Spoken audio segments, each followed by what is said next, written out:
very sick, and we learned that he could not use his legs. His legs are useless to him. His father, the king, got very ill and died. And then the Prince Regent, Dolores' uncle, sent him away to the beautiful mountains to see if that would make any difference, if he could heal his legs, and then proclaimed that Prince Dolor, had perished on the road, and so there was a great procession and a funeral, and he was buried with both his parents in the mausoleum. So the whole of the original royal family is dead. The Prince Regent has just been crowned king, so Prince Dolor's uncle is now king, and the country is actually flourishing and doing very well. That is where we will pick up for chapter 3. And what of the little lame prince, whom everybody seemed to have forgotten so easily? No, not everybody. There were a few kind souls, mothers of families, who had heard his sad story, and some servants about the palace, who had been familiar with his sweet ways. These many a time sighed and said, "Poor Prince Dolor," or looking at the beautiful mountains, which were visible all over No Man's Land, though few people ever visited them, "Well, perhaps His Royal Highness is better where he is than even there." They did not know, indeed, hardly anybody did know, that beyond the mountains, between them and the sea, lay a tract of country, barren, level, bare, except for short stunted grass, here and there a tiny patch of flowers. Not a bush, not a tree, not a resting place for bird or beast was in that dreary plain. In summer the sunshine fell upon it hour after hour with a blinding glare. In winter the winds and rains swept over it unhindered, and the snow came down steadily, noiselessly, covering it from end to end in one great white sheet, which lay for days and weeks unmarked by a single footprint. Not a pleasant place to live in. And nobody did live there, apparently.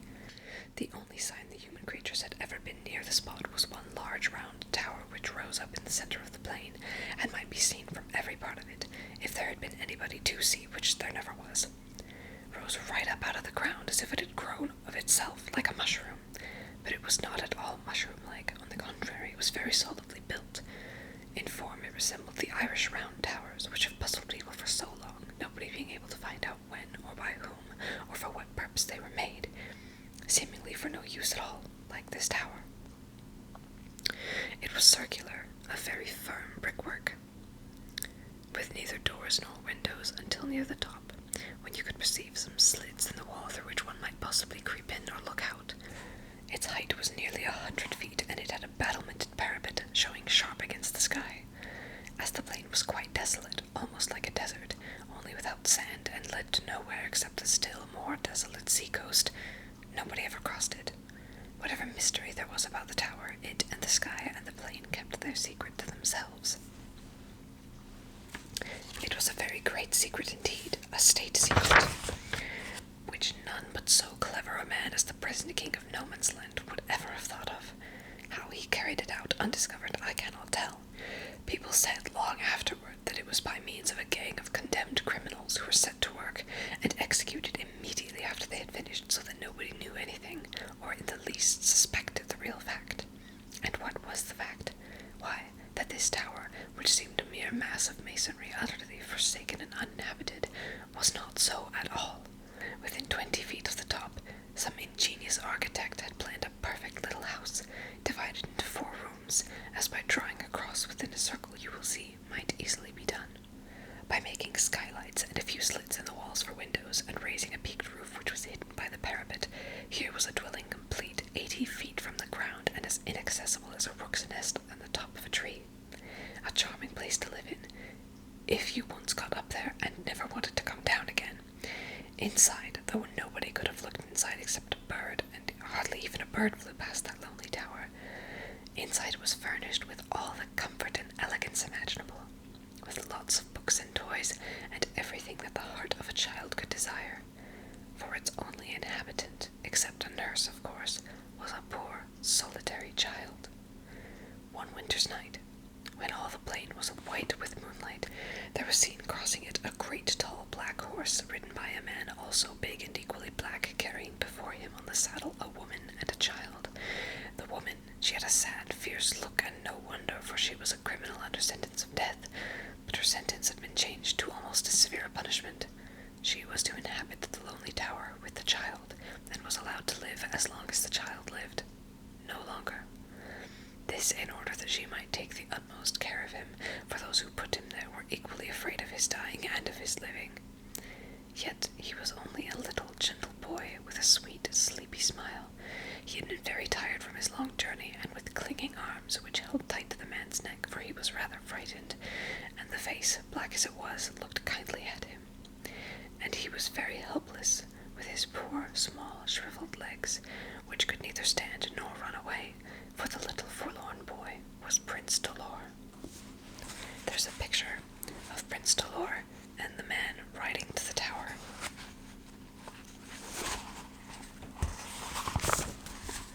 With the nurse.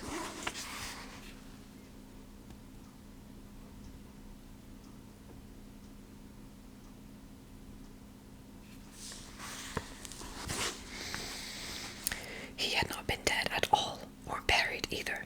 His grand funeral had been a mere pretense, a wax figure having been put in his place while he himself was spirited away under the charge of these two, the condemned woman and the man. The latter was deaf and dumb, so could neither tell nor repeat anything. When they reached the foot of the tower, there was light enough to see a huge chain dangling from the parapet, but dangling only halfway. The deaf mute took from his saddle wallet a sort of ladder, arranged in pieces like a puzzle, fitted it together and lifted it up to meet the chain. Then he mounted to the top of the tower, slung from it a sort of chair, in which the woman and the child placed themselves and were drawn up, never to come down again as long as they lived. Leaving them there, the man descended the ladder, took it to pieces again, and packed it in his pack, mounted the horse, and disappeared across the plain. Every month they used to watch for him, appearing like a speck in the distance. He fastened his horse to the foot of the tower and climbed it as before, laden with provisions and many other things. He always saw the prince, so as to make sure that the child was alive and well, and then went away until the following month. While his first childhood lasted, Prince Dolor was happy enough. He had every luxury that even a prince could need, and the one thing wanting, love, never having known, he did not miss. His nurse was very kind to him, though she was a wicked woman, but either she had not been quite so wicked as people said, or she grew better through being shut up continually with a little innocent child who was dependent upon her for every comfort and pleasure of his life. It was not an unhappy life. There was no one to tease or ill-use him, and he was never ill. He played about from room to room. There were 4 rooms, parlor, kitchen, his nurse's bedroom, and his own.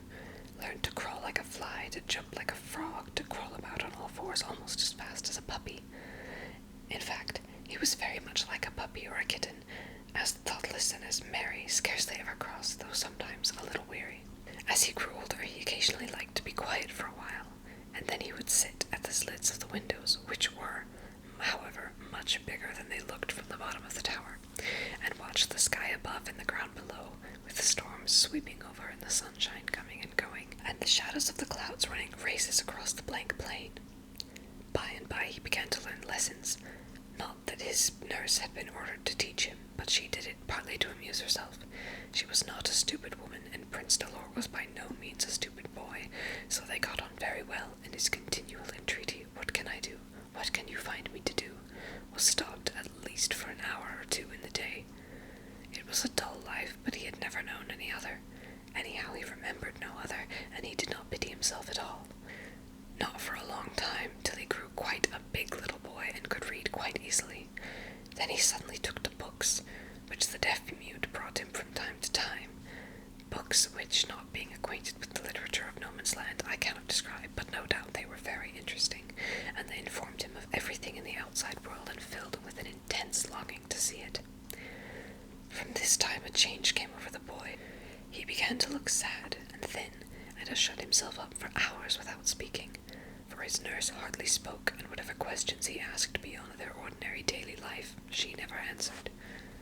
She had, indeed, been forbidden on pain of death to tell him anything about himself, or who he was, or what he might have been. He knew he was Prince Dolor because she always addressed him as "my prince" or "your royal highness." But what a prince was, he had not the least idea. He had no idea of anything in the world except what he found in his books. He sat one day surrounded by them, having built them up round him like a little castle wall. He had been reading them half the day, but feeling all the while that to read about things which you can never see is like hearing about a beautiful dinner while you are starving.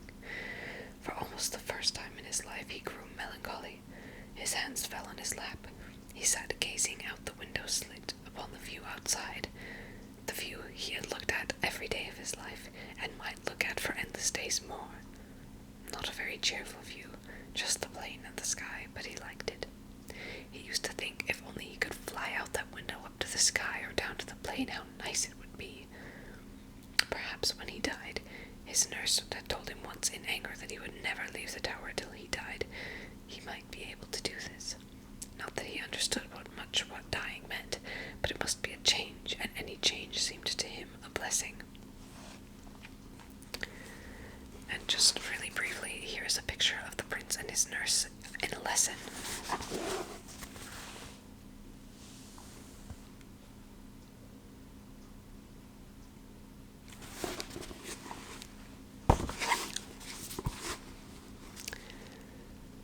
And I wish I had somebody to tell me all about it, about that and many other things, somebody that would be fond of me, like my poor white kitten. Here the tears came into his eyes, for the boy's one friend, the one interest of his life, had been a little white kitten, which the deaf-mute, kindly smiling, once took out of his pocket and gave him, the only living creature Prince Dolor had ever seen. For 4 weeks it was his constant plaything and companion, till one moonlight night it took a fancy for wandering, climbed onto the parapet of the tower, dropped over, and disappeared. It was not killed, he hoped, for cats had 9 lives. Indeed, he almost fancied he saw it pick itself up again and scamper away, but he never caught sight of it again. Yes, I wish I had something better than a kitten, a person, a real-life person who would be fond of me and kind to me. Oh, I want somebody dreadfully, dreadfully. As he spoke, there sounded behind him a slight tap, tap, tap, as of a stick or a cane, and twisting himself round, he saw. What do you think he saw? Nothing either frightening or ugly, but still exceedingly curious.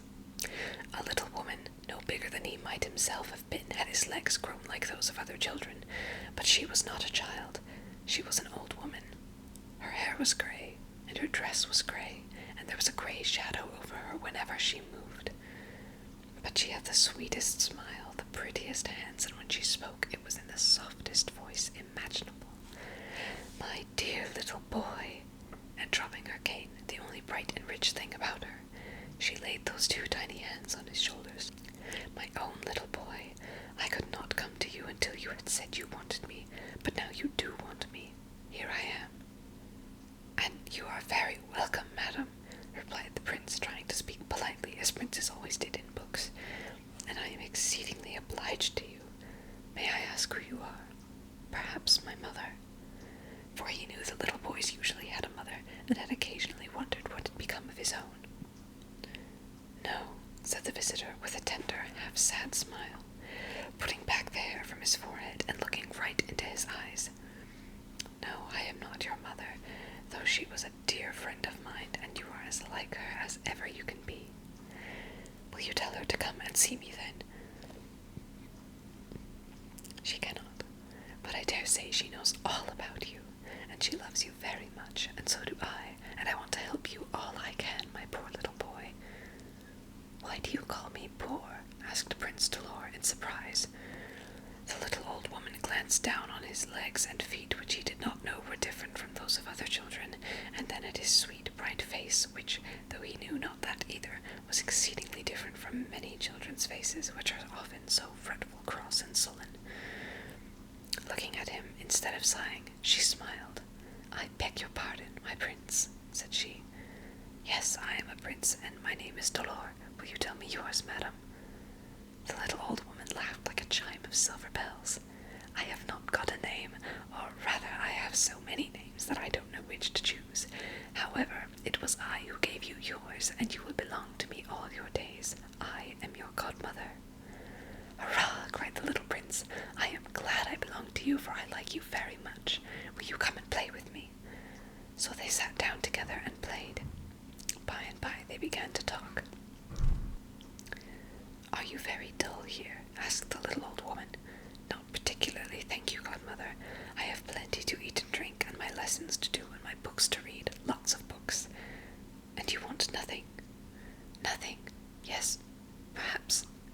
if you please, godmother, could you bring me just one more thing? What sort of thing? A little boy to play with. The old woman looked very sad.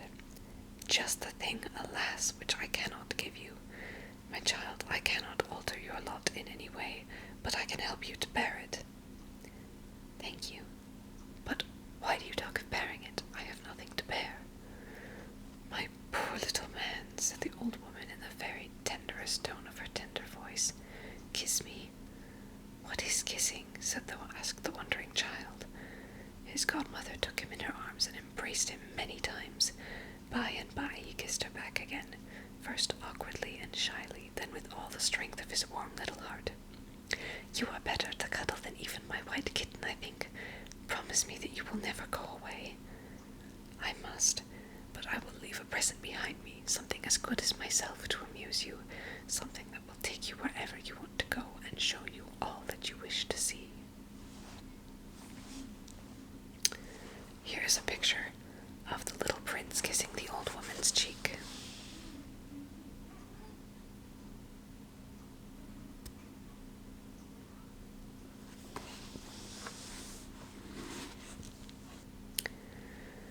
What is it? A traveling cloak. The prince's countenance fell. I don't want a cloak, for I never go out. Sometimes nurse hoists me onto the roof and carries me round by the parapet, but that is all. I can't walk, you know, as she does. The more reason why you should ride, and besides, this traveling cloak. Hush, she's coming. There sounded outside the playroom a heavy step and a grumpy voice and a rattle of plates and dishes. It's my nurse, and she is bringing my dinner, but I don't want dinner at all. I only want you. Will her coming drive you away, godmother? Perhaps, but only for a little while. Never mind, all the bolts and bars in the world couldn't keep me out. I'd fly in at the window or come down through the chimney. Only wish for me, and I come. Thank you, said Prince Dolor, but almost in a whisper, for he was very uneasy at what might happen next. His nurse and his godmother, what would they say to one another? How would they look at one another? Two such different faces, one harsh-lined, sullen, cross, and sad, the other sweet and bright and calm as a summer evening before the dark begins. When the door was flung open, Prince Dolor shut his eyes, trembling all over. Opening them again, he saw he need fear nothing. His lovely old godmother had melted away just like the rainbow out of the sky, as he had watched it many a time. Nobody but his nurse was in the room. What a muddle your Royal Highness is in, said she sharply. Such a heap of untidy books, and what's this rubbish? Knocking a little bundle that lay beside them. Oh, nothing, nothing, give it to me, cried the prince, and darting after it, he hid it under his pinafore and then pushed it quickly into his pocket. Rubbish as it was left in the place where she sat, and might be something belonging to her, his dear, kind godmother, whom he already loved with all his lonely, tender, passionate heart.